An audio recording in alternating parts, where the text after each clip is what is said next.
व्यक्ति का जन्म कैसे परिवार में होता है ये व्यक्ति की इच्छा के ऊपर निर्भर नहीं करता, ये तो ईश्वर के अधीन होता है। यदि आप गरीब परिवार में पैदा होते हैं तो ये आपकी विवशता है, लेकिन आप गरीब परिवार में पैदा होकर गरीबी में जीवन जीते हैं, ये आपकी मूर्खता है। दोस्तों, भगवान ने इस संसार में सारी चीजें बनाई हैं, निर्भर आपके ऊपर करता है कि आप क्या पाना चाहते हैं। नमस्कार दोस्तों, मैं हूं वंदना, आप सबकी दोस्त। दोस्तों, आज मैं इस वीडियो में यही बात करने जा रही हूं कि किन बातों पर ध्यान देकर हम अपने जीवन को गरीबी से बाहर ला सकते हैं।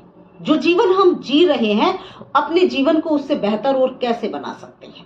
तो यदि आप चाहते हो कि आप गरीबी से बाहर निकलो, अपने जीवन को तंगी से ना जियो, तो इन बातों पर विशेष ध्यान देना बहुत जरूरी है। नंबर 1, अपनी जिम्मेदारियों का अनुभव करना। सबसे पहले अपने प्रति अपनी जिम्मेदारियों को समझिए, अपने परिवार के प्रति, अपने पद के प्रति, अपने समाज के प्रति अपनी जिम्मेदारियों को अनुभव कीजिए। जब तक आप जिम्मेदारियों को अनुभव नहीं करोगे, आप जीवन में आगे नहीं बढ़ सकते, क्योंकि जब तक व्यक्ति के ऊपर बर्डन नहीं पड़ता है, वह अपने माइंड पर जोर नहीं देता कि किस प्रकार से इस मुसीबत से बाहर निकला जाए और किस प्रकार से जीवन में आगे बढ़ा जाए। नंबर 2, जीवन की सच्चाई का सामना करना। हम क्या करते हैं कि दूसरों को देखते हैं और उनसे कंपेयर करते रहते हैं। इसके पास तो ये सुख सुविधाएं हैं, हमारे पास सुख सुविधा नहीं है। इसके पास ये साधन है, हमारे पास साधन नहीं है। इसके पास पैसा है, हमारे पास पैसा नहीं है। और इन्हीं सब चक्करों में रहकर हम जीवन में कुछ भी नहीं कर पाते हैं। तुम्हारे पास क्या सुख सुविधा है, क्या साधन है, कितना पैसा है, जहां भी है, आप जैसे भी हैं वहीं से शुरुआत कीजिए। कई बार कुछ लोग देखते हैं कि कल्पना ही करते रहते हैं। तो दोस्तों, यदि आप जीवन में कल्पना ही करते रहोगे तो कभी भी कुछ कार्य नहीं कर पाओगे, क्योंकि जो व्यक्ति कल्पनाओं की दुनिया में जीता है वह जीवन की सच्चाई से कभी भी सामना नहीं कर पाता। नंबर 3, सुख के लिए दुख का होना बहुत जरूरी है, क्योंकि जब किसी भी काम को करते हैं तो उसमें बहुत सारी अड़चनें आती हैं, बहुत सारी परेशानी आती हैं, और उस परेशानी को सॉल्व करने के लिए बहुत सारा संघर्ष करना पड़ता है, तब कहीं जाकर हमें सुख की प्राप्ति होती है।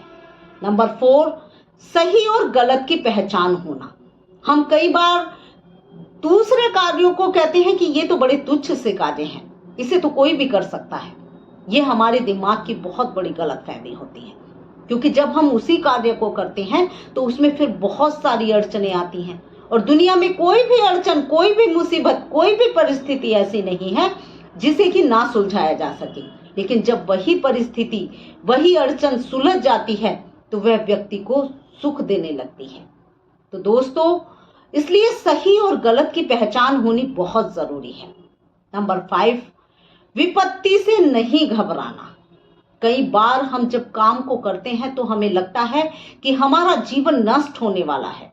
हम उस कार्य को करने में अपने आप को पूरी तरह से विवश महसूस करते हैं कि इसके आगे हमें अब कोई रास्ता नहीं दिखाई दे रहा है। ऐसी परिस्थिति में हमें यदि दूसरों से मदद लेनी पड़े तो जरूर लेनी चाहिए, हमें दूसरों से राय लेनी पड़े तो जरूर लेनी चाहिए। हमें उस कार्य को करने में जितने भी साधन जुटाने हैं उनको जरूर जुटाना चाहिए, और कभी भी अपने कार्य को बीच में नहीं छोड़ना चाहिए। हमेशा अपने लक्ष्य को पूरा ही करना चाहिए। नंबर 6, भेदभाव मिटाना।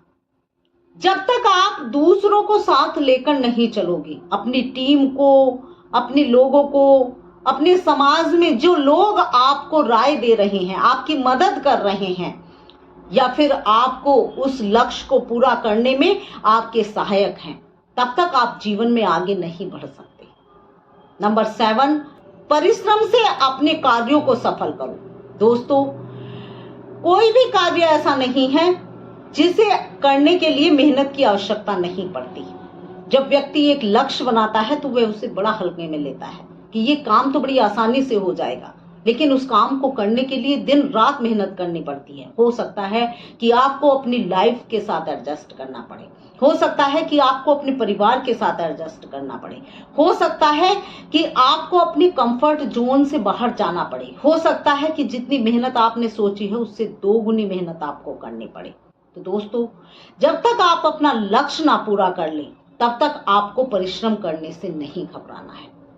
जो लोग आत्मगौरव, आत्मसम्मान, मेहनत, परिश्रम जैसे गुणों को धारण करते हैं और सफलता को हासिल करते हैं, वही लोग जीवन में ऊंचाइयों के शिखर को पाते हैं। तो दोस्तों, यदि आपको ये वीडियो पसंद आई है तो इसको अधिक से अधिक शेयर कीजिए अपने दोस्तों के साथ, अपने मित्रों के साथ, अपने रिलेटिव्स के साथ, और मेरे इस चैनल को सब्सक्राइब कीजिए।